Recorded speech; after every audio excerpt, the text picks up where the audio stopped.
This here represents the surface of life. Surface. And we see surfaces, you know, surfaces. And about 300 years ago, scientists, they started wondering what was this wood, and what was this metal, and what was it really? So they start looking into matter. So this side is matter, and this side is mind. Mind and matter. And the scientists, well, they discovered molecules. Deeper they went, and they discovered these atoms. And like I say, they thought that was the smallest particle for a long time. All these things we learn about in school. They went deeper, and they find inside the atoms these little electrons and neutrons and protons. And they went deeper and deeper and deeper, smaller and smaller particles, smaller and smaller particles. They found 4 forces. On a deeper level, the 4 became 3. And on a deeper level, the 3 became 2. And then, about 30 years ago, modern science, quantum physics, discovered the unified field. The unity of all the particles and all the forces of matter, of creation. Not only did they discover the unified field, but they found that everything that is a thing emerges from this field of no thing. Unmanifest it is. Unmanifest. It is no hyphen thing, but all things come from it. Anything that is a thing has emerged from this field of unity. It's oneness. The scientists know this exists, but if they wanted to get there, you can't get there. It's unmanifest. You can't walk into this field. But any one of those scientists could practice a technique, transcendental meditation, which, remember, true happiness is not out there. You're given a mantra, a very specific sound, vibration, thought. Very specific. It needs to be life-supporting at all deeper levels. And that mantra that you're given, that Maharishi gives, the key that opens the door. The mantra turns the mind within, turns the awareness within, and you naturally dive. Why is it natural? Because each deeper level of mind and each deeper level of intellect has more happiness. And the deeper levels of mind and deeper levels of intellect correspond to deeper levels of matter. At the borderline of intellect, you transcend. Transcend is the key word. It means to go beyond. You're going beyond field of relativity, duality, experiencing oneness. Pure, unbounded, infinite consciousness.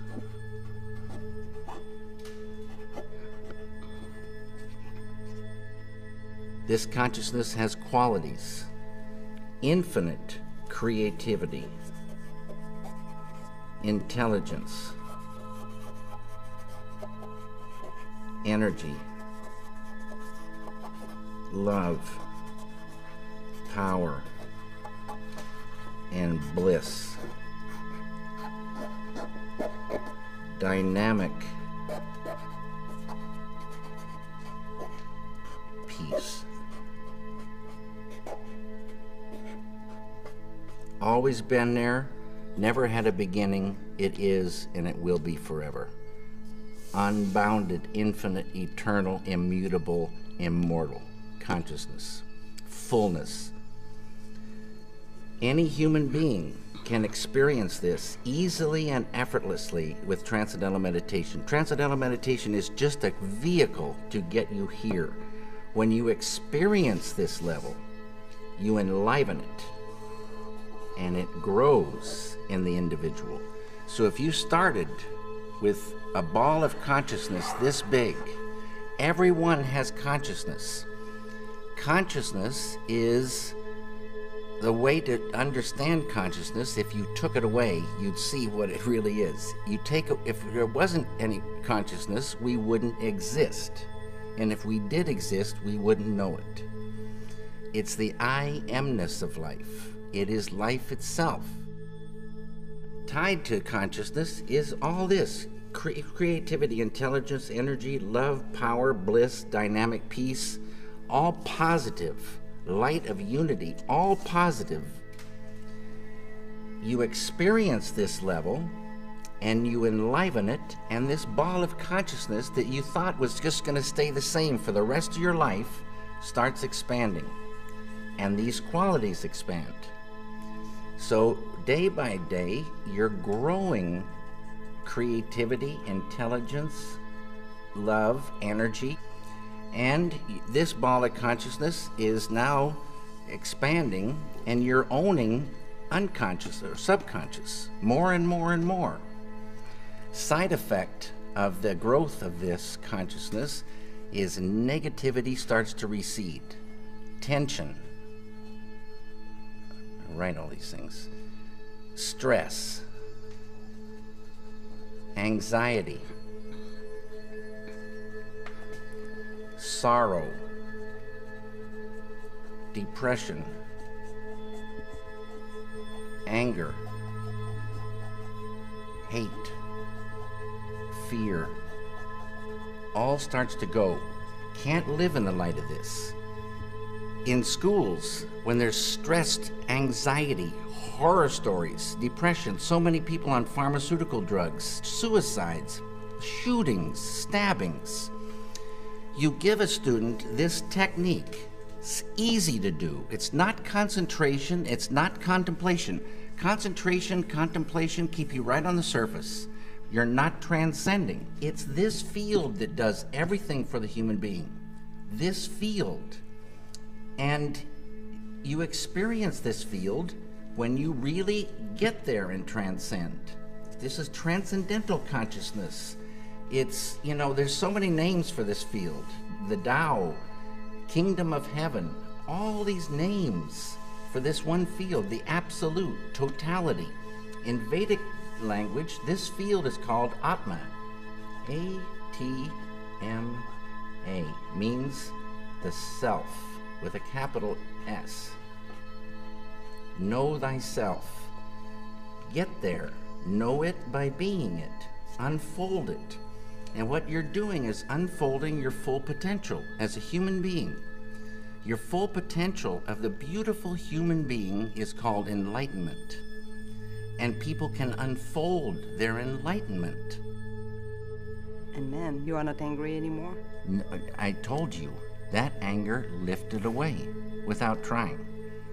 Poison to the artist, poison to the environment, poison to the human being, lifts away without trying. But it's not that you become numb and sleepy and don't want to work. You get more energy, more enjoyment of the doing.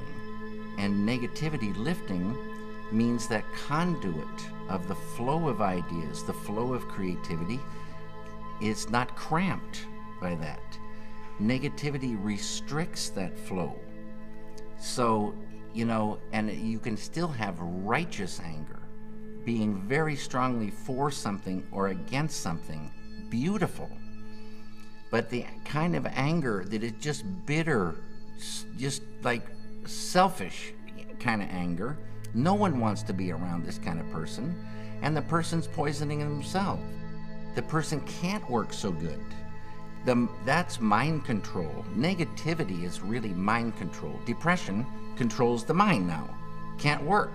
Anger controls the mind. You can't work. Sorrow. Some people hold sorrow for years. And you want to visit them and cheer them up, but it doesn't do anything. You get them the chance to transcend and watch what happens. Sorrow will lift away. They'll be back on the road. You started 34 years ago to go deeper and deeper into that spiritual journey, but it's lately only that you decided to go public about it more and more.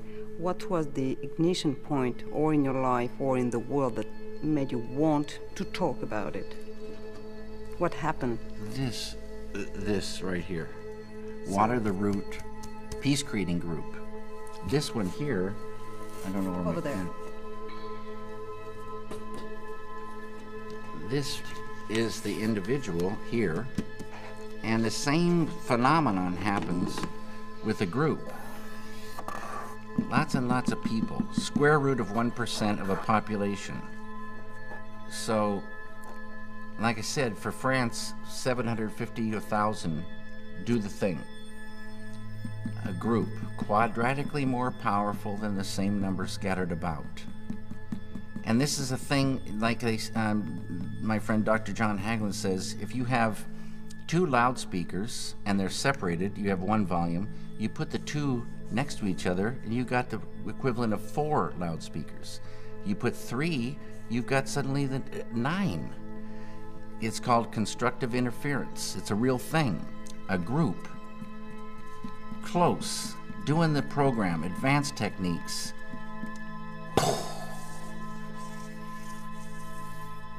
Day by day. Just like when you want to get electricity to the people, you build a power plant, generate that electricity, and they get it. And you want that power plant to stay. They got their computers running, their TVs running, the whole kitchen's running, and day by day by day, you're generating electricity. Day by day by day, you're generating dynamic peace. Beautiful thing. Human beings like a light bulb. And we enjoy that light inside, but we also radiate it. We affect our environment. Everybody knows that. You go into a room where there's been a bad argument, the argument's over, but you can feel that thing. You go into a room filled with felicite, bliss, and the power of that is so beautiful to be in. And this group radiates that. Side effect, negativity goes. Enmity and the enemy goes. Without trying. Without trying. Unified field. That's our big, big, big friend. And this is all the thing tied to peace. It gets to the point where you couldn't hurt another human being. It would be like hurting yourself. This is the way it is supposed to be. It's not the way it is, but it would be so beautiful. But the key is there. This feeling, it just grows and it's real.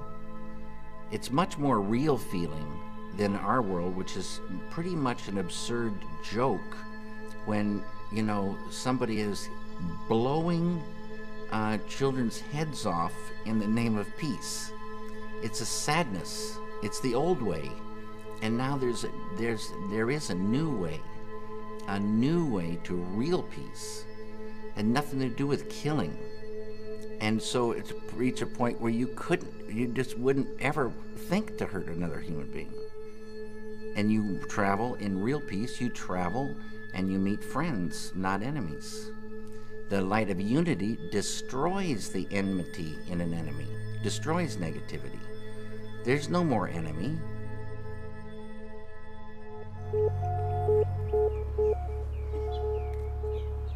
I hope you enjoyed this documentary. Thank you very much. And I wish you all the very, very best.